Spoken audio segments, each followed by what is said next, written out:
नमस्कार दोस्तों, हम लोग आज संधि को पढ़ेंगे। इसके पहले समास पढ़ चुके हैं। देखिए, संधि भी बहुत ज़्यादा इम्पोर्टेंट है और ये 10th या 12th या जो भी एग्ज़ाम हो जिसमें हिंदी पूछता हो ग्रामर से, तो उसमें ये व्याकरण मतलब, तो उसमें ये संधि क्वेश्चन आता है। देखिएगा, इससे एग्जाम्पल देते हैं बनाने के लिए और ऑब्जेक्टिव क्वेश्चन ज़्यादातर पूछे जाएंगे इससे। देखिए यहाँ पे अब जैसे संधि किससे कहते हैं, तो लिखे हैं कि दो अक्षरों के आपस में मिलने से जो उनके आकार या ध्वनि में जो विकार पैदा होता है उसे संधि कहते हैं। अगर इससे नहीं समझे हैं तो ये वाला तो परिभाषा हमेशा आप लोग पढ़े होंगे कि दो या दो से अधिक वर्णों के परस्पर मेल को संधि कहते हैं। वर्ण क्या होता है? जैसे क ख ग घ ङ च छ, माने कवार्ग चवार्ग पवार्ग टवार्ग ना है ना तवार्ग, ये सब जितना है सब क्या है, ये संधि है। आ ई जितना है मतलब जितना जो सब, जैसे नल ना जोड़ ला ना, माने ना है और ल है जो मिल करके बना है, जिस तरह से हम लोग का खारा पढ़ते हैं तो उसी से परस्पर मिल करके जो बनता है उसी को हम लोग संधि कहते हैं। जैसे देव जोड़ आलय, क्या हो गया? देवालय। इसी में अब हम लोग पढ़ेंगे कि संधि 3 प्रकार के होते हैं।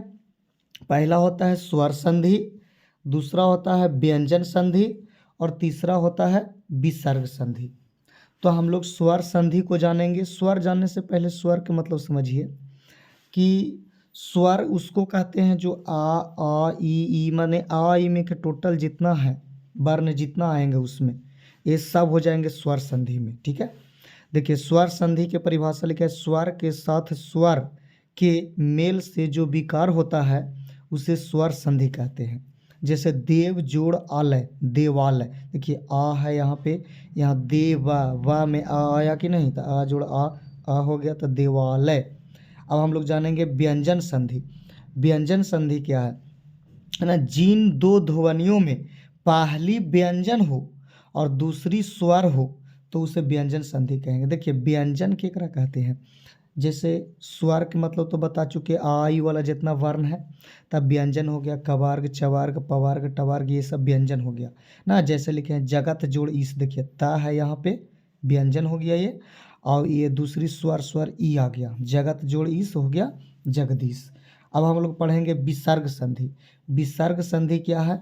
तो स्वर या व्यंजन के साथ विसर्ग के मेल से जो विकार होता है उसे विसर्ग संधि कहते हैं। यहाँ पे आपको स्वर भी रह सकता है, व्यंजन भी रह सकता है, लेकिन ये विसर्ग रहेगा जरूरी। इसको हम लोग विसर्ग बोलते हैं, याद रखिएगा। ऐसा अगर रहेगा ना, दो बिंदु रहते हैं तो इसको विसर्ग बोलते हैं, तो ना विसर्ग रहेगा तो उसी को हम लोग बोलेंगे कुछ ही विसर्ग संधि। चलिए आगे हम लोग और फिर देखते हैं। देखिए अब यहाँ स्वर संधि के 5 भेद होते हैं। स्वर संधि के 5 भेद कौन कौन होंगे? पहला आता है दीर्घ संधि। देखिए दीर्घ माने होता है बड़ा, इसमें बड़ा वाला सब आएंगे। जैसे यदि अवर्ण के बाद कोई भिन्न स्वर आए तो दीर्घ हो जाते हैं। जैसे आ जोड़ आ हो जाएगा। जैसे धन जोड़ अर्थी, तो धन ना में आ है और यहाँ आ है तो आ हो जाएगा, तो धा ना नार्थी। देखिए ना में आ आया कि नहीं, तो आ जोड़ आ हो गया तो धनार्थी। आ जोड़ आ बराबर आय होगा। जैसे विद्या जोड़ आलय, विद्या आ आया एकरा में, एकरो में आ है तो आ जोड़ आ हो गया तो विद्यालय हो गया ना। ई जोड़ ई हो जाएगा ना, बड़ा यहाँ पे दीर्घ है ना, दीर्घ दीर्घ संधि, तो देखिए दीर्घ हो गया कि नहीं। ई जोड़ ई, जैसे रवि जोड़ इंद्र, रविंद्र हो गया। उसी प्रकार से ये ऊ जोड़ ऊ हो जाएगा। जैसे भानु जोड़ उदय, क्या हो जाएगा? भानुदय। चलिए अब हम लोग समझेंगे गुण संधि। गुण संधि क्या है? यदि अवर्ण के बाद कोई भिन्न स्वर आए तो निम्नलिखित हो जाता है। ये सब याद ना रखना, यही है। आ जोड़ ई से ए बनता है, आ जोड़ ई से ए। जैसे राज जोड़ ईस है ना, राज जोड़ राजा, जा में आ आया और ई आया था, ए बनना चाहिए था राजेश। जे में देखो तो ए आया कि नहीं, था राजेश बन गया। आ जोड़ ई से ए बनता है। जैसे रमा जोड़ ईस, रमेश ना। आ जोड़ ऊ से ओ बनता है। जैसे सूर्य, तो सूर्य में आ है और ऊ, तो ओ बनेगा तो सूर्योदय ना। आ जोड़ री से अर बनता है। जैसे महा जोड़ ऋषि, महर्षि ना। इसी तरह आते हैं वृद्धि संधि क्या है, यदि अवर्ण के बाद कोई भिन्न स्वर आए तो निम्नलिखित हो, जैसे आ जोड़ ए से ए बनता है, जैसे एक जोड़ एक, त एक का क में आ आया और ए त होना चाहिए ए होना चाहिए, त एक जोड़ एक, एक कैक, कैक देखिए कै बोलते हैं त ए आता है कि नहीं, तो एक कैक। आ जोड़ ए से ए, जैसे सदा जोड़ एव, इसको बोलेंगे सदैव। ओ जोड़ सॉरी आ जोड़ ओ से औ बनता है, जैसे जल जोड़ ओक, जलौक ना। इसी प्रकार आते हैं यण संधि। यण संधि क्या है सुनिएगा, यण संधि यदि अवर्ण के बाद कोई भिन्न स्वर आए तो निम्नलिखित हो जाते हैं, इसको समझिएगा। यर्ण में जैसे इसमें हो जाएंगे कि ई या में हो जाएगा, जैसे इति जोड़ आदि, इत्यादि, देखिए या में आ गया कि नहीं, इति जोड़ आदि इत्यादि। उसी तरह प्रति जोड़ अंग, प्रत्यंग माने आधा तक इसमें आ जाएगा।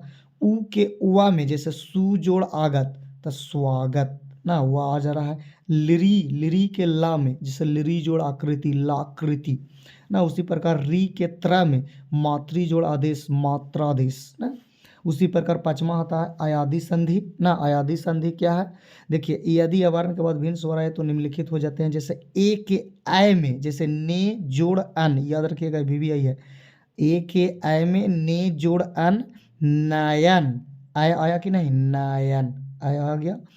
आय के आय में जैसे नय जोड़ अक ना, नय आय आया एक में और आ आया, तो आय आना चाहिए, तो नायक आय आया कि नहीं इसमें। ओ जोड़ अब ना, ओ जोड़ ओ सॉरी ओ को अब में होना चाहिए, जैसे भो जोड़ अन, तब भवन आया कि नहीं, अब आ रहा है इसमें भवन में। देखो औ के ना, औ के अब में जैसे भाव जोड़ अक, भावक ना। इसी प्रकार दूसरा व्यंजन संधि देखिएगा। व्यंजन संधि में ना, व्यंजन संधि के साथ जो स्वर के में से तो पढ़ा चुके हैं जगह जुड़ी जगदीश। अब इसके नियम देखिएगा। इसके नियम में क्या होते हैं कि यदि किसी वर्ग का तक, यदि किसी वर्ग का पहला वर्ण हो तो संधि होने पर तीसरा वर्ण में बदल दिया जाता है, तीसरा वर्ण। जैसे दिक जोड़ गज, तो देखो दिक का है ना, तो आधा का है, तो देखो तीसरा में चल जाएगा क ख ग, तीसरा में ग आता है।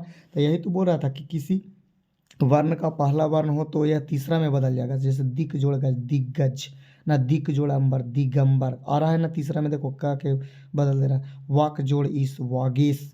उत जोड़ एति, उतैति ना। देखिए अब यहाँ पे दूसरा नियम है, यदि किसी वर्ग का पहला वर्ण हो तो संधि होने पर पांचवा वर्ण हो जाएगा, पहला से कैमा हो जाएगा पांचवा। देखिए जैसे वाक जोड़ मैं, वांगमय, तो देखिए का पांचवा में हो गया, क ख ग घ अंग आया ना पांचवा में, तो वाक जोड़ मैं, वांगमय। दीक जोड़ नाग, दिंगनाग। जगत जोड़ नाथ, जगन्नाथ, देखिए ना ता के ना में आ गया, जगन्नाथ हो गया। इसी प्रकार तीसरा रूल क्या है, यदि ता के आगे कोई स्वर तथा य र ल व हो तो ता के स्थान पर आधा द हो जाता है, मैंने ये हलंत है तो आधा का ही होता है। जैसे सत जोड़ आचार है ना, सदाचार आ गया कि नहीं। उत जोड़ गम, उद्गम आ गया ना इसमें। ता देखिए यहाँ पे लिखा था ना कि ता के स्थान पर क्या हो जाता है, द, जैसे त है तो यहाँ द हो गया। उत जोड़ योग, तई द है तो देखिए द। उद्योग द आ रहा है कि नहीं। कृत जोड़ अंत, कृदंत, ता आ रहा है कि नहीं, ता के देखिए द में बदल जा रहा है। उत जोड़ थान, उद्धान, द आ रहा है कि नहीं। रूल 4 में देखिएगा, यदि ता के बाद छ या स हो तो ता को छ में और छ को स हो जाता है। जैसे उत जोड़ छेद, उच्छेद। उत ना, यहाँ पे देखिएगा उत जोड़ शासन, उच्च जोड़ शासन, उशासन। उत जोड़ शिष्ट, उत ना, उच्च शिष्ट। उत जोड़ छेद, उच्छेद। इसी प्रकार रूल नंबर 5 में देखिएगा, यदि ता के बाद ह हो तो ता को द में, ह को ध हो जाता है। जैसे उत जोड़ हत, उद्धत। उत जोड़ हरण, उदाहरण ना।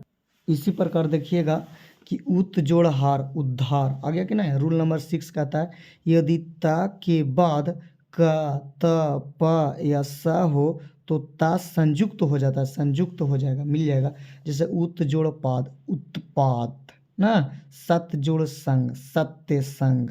तत् जोड़ काल, तत्काल ना, इसको याद रखिएगा। नियम 7 में यदि किसी वर्ग के प्रथम वर्ण के बाद किसी वर्ग का पंचवा वर्ण रहे तो प्रथम वर्ण के बदले में पांचवा वर्ण हो जाता है। जैसे उत जोड़ नति, देखिए त है त, इसका पांचवा हो गया त थ द ध न, तो न आ रहा है कि नहीं, उत जोड़ नति उन्नति ना। ऐसे ही उत जोड़ मत उन्मत ऐसी बनेगा, उत जोड़ मत उन्मत ना, और सत जोड़ मार्ग सन्मार्ग ऐसी बनेगा, इसको बना लीजिएगा। आगे नियम देखिएगा 8 में, यदि माँ के बाद किसी वर्ण का कोई वर्ण हो तो उसे माँ के बदले पांचवा वर्ण हो जाता है। पांचवा वर्ण में देखिए किम जोड़ चित किंचित, ना आ रहा है कि नहीं, किम जोड़ तू किंतु, परम जोड़ तू परंतु, सम जोड़ कर शंकर, सम जोड़ धी संधि ना। इसी प्रकार देखिएगा नियम 9 में, यदि माँ के बाद कहते हैं कि अंत अस्त या उष्ण वर्ण हो तो कहता है कि माँ का अनुस्वार हो जाता है। जैसे सम जोड़ यम संयम, सम जोड़ युक्त संयुक्त, सम जोड़ योग संयोग। नियम फिर देखिएगा इसमें कहता है यदि माँ या ना के बाद स्वर्ण ना स्वर वर्ण रहे तो दोनों मिलकर संयुक्त हो जाता है। जैसे अन्न जोड़ अंत अनंत, अन्न जोड़ उदार अनुदार, सम जोड़ उचित समुचित, सम जोड़ उदाय समुदाय। इसी प्रकार रूल कितना ना 11 में आ जाएगा, ये 10 में था। यदि स के बाद ता या था हो तो ता को टा में और स को ठा में। जैसे अस जोड़ता अष्ट, ईस जोड़ता ईष्ट, कस जोड़ता कष्ट, दुष्ट जोड़ता दुष्ट ना। उसी प्रकार नियम देखिए 12 में, यदि सम या परि उपसर्ग के बाद क्री धातु के बाद कहता है कि क्री धातु से बना शब्द हो तो कहता है कि माँ का अनुस्वार और सा का आगमन हो जाता है। जैसे सम जोड़ कृत संस्कृत ना। इसी प्रकार देखिएगा, दिखाई दे रहा है ना, सम जोड़ कार संस्कार, परि जोड़ कार परिष्कार, परि जोड़ कृत परिष्कृत ना। इसी प्रकार विसर्ग संधि के रूल आएंगे, ये तीसरा है। अब देखिए यदि विसर्ग के आ हो तो उसके कहता है कि आगे घोष व्यंजन तथा अंतस्थ वर्ण हो जाता है ना। जैसे याद रखिएगा मनः जोड़ नयन मनोनयन, सरह जोड़ जा सरोज, यशः जोड़ दा यशोदा, सरह जोड़ वर सरोवर ना। नियम 2 में है, यदि विसर्ग के पहले आ हो और बाद में क ख ना प फ में से कोई वर्ण हो तो विसर्ग ज्यों का त्यों रह जाता है। जैसे प्रातः जोड़ काल, तब प्रातः काल वही रह गया एकदम। रजह कण ना, रजह जोड़ कण रजह कण, पयः जोड़ पान पयः पान, अपवाद में याद रखिएगा। पूरा जोड़ कार पुरस्कार, ये अलग हो गया। नमः जोड़ कार नमस्कार। रूल तीसरा क्या कहता है, यदि विसर्ग के पहले कोई अन्य स्वर हो तो विसर्ग का कोची है रा हो जाता है। इसमें देखिए इसमें जैसे नीह जोड़ आधार निराधार, निह जोड़ उपाय नीर उपाय है ना, रा आ जा रहा है। दूह जोड़ गंध दुर्गंध।